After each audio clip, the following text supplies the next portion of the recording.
Welcome to Conjunctions. In this lesson, we will see some conjunctions in German. It's a word used to connect clauses or sentences or to coordinate words in the same clause. Und, and, aber, but, and weil, because. Und adds one thing to another. Ich mag Milch und Saft.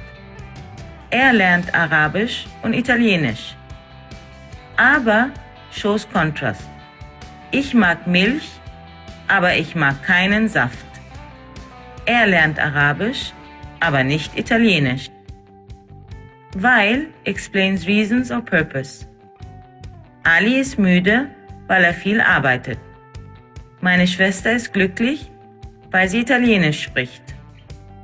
In this lesson, we learned how to connect clauses or sentences using und, aber, and weil